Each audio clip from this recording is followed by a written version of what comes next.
Madam Speaker, I rise in strong support of this resolution and yield myself as much time as I may consume. The gentleman is recognized. House Resolution 1088 shines a light on the untold horrors men and women with albinism have faced and continue to face in East Africa, where human beings with albinism are butchered and their body parts sold for profit. These acts of brutal murder are best told through the story of a brave Tanzanian mother, one of the few survivors of these attacks. I had the honor of meeting the survivor of one of these attacks, a young woman from Tanzania named Mariamu Stanford, who epitomizes the essence of bravery. These horrific acts, like the crime committed against Mariamu, are perpetrated by shamans who believe that the body parts of people with albinism have magical powers and can be mixed in potions to bring the buyer good luck. Rural villages have strong incentive to harvest the limbs of their neighbors with albinism because a single limb can sell for as much as $2,000, a king's ransom in Tanzania's countryside. Mariamu, who has albinism, is one of the few survivors of these attacks. Her story is one of fear, horror, and unbelievable courage. She told me her story through an interpreter the last day of the first session of this Congress in December. One night in October of 2008, when Mariamu was asleep with her toddler son, a group of machete-wielding men from her own village broke into her home and attacked her. They cut off both of her arms while she struggled, screamed, and shielded her 2-year-old from the blows. It was 6 long hours after the attack. Mariamu, who was 5 months pregnant, was able to receive any medical treatment. In the end, she lost her unborn baby, but she survived, and she is now relaying her story in the hopes that these brutal crimes against people with albinism will come to an end. Mariamu came to the United States for a visit thanks to the generosity of many, including some of my constituents from Northern Virginia with albinism, and some who are parents of children with albinism, several of whom are here today in the gallery. While she was here for nearly 2 weeks in December, Mariamu was fitted with prosthetic arms donated by the Orthotic Prosthetic Center in Fairfax County, Virginia, and she underwent intensive physical therapy. She's a rare survivor of a horrific and inhumane crime that is a growing concern in East Africa. More than 54 people with albinism have been butchered in the region, most of them women and children. In November of 2008, a 6-year-old girl was shot dead in Burundi's eastern province of Ruyigi, close to the border with Tanzania. Her attackers removed her head and limbs, leaving only her dismembered torso. In January of 2009, 3 men armed with machetes killed an 8-year-old boy in Burundi and smuggled his limbs into Tanzania. Every one of these stories borders on the unbelievable and, quite frankly, must turn every stomach of those of us who have to hear them. Not only do people with albinism face violence in parts of the world, but they are also at higher risk for medical complications, such as skin cancer and poor vision, due to the lower melanin levels of their skin. In East Africa's harsh sun, this is a lethal combination.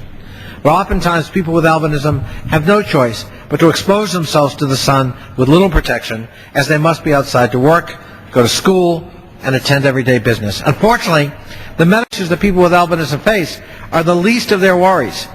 The threat of brutal violence looms over them at all times. Tanzania Prime Minister Mzengo Peter Pinda has condemned correctly this violent crime against people with albinism, but judicial and enforcement barriers remain. My meeting with Mariamu and local families concerned about her plight and albinism in general has moved me to take action.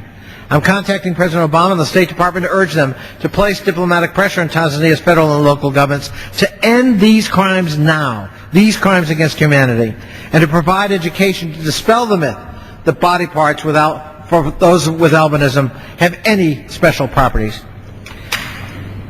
I also believe we must look at providing humanitarian and medical assistance to people with albinism in East Africa, with a focus in Tanzania, where most of these crimes have occurred.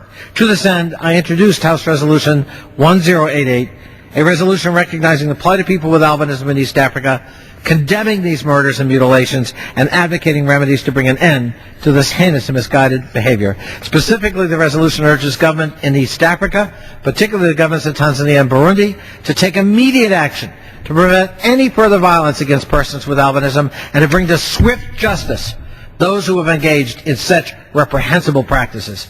It calls upon those governments, along with international organizations and other donors, including us, the United States, to actively support the education of people with albinism about the prevention of skin cancer and provide appropriate levels of assistance toward that end. Finally, it urges the United States to work with the governments of East Africa and international organizations and other donors to eliminate violence against people with albinism. I urge my colleagues to join me and Mariamo Stanford in bringing international attention to this horrific abuse of human beings and to bring those who have perpetrated that violence to justice by voting yes on this measure.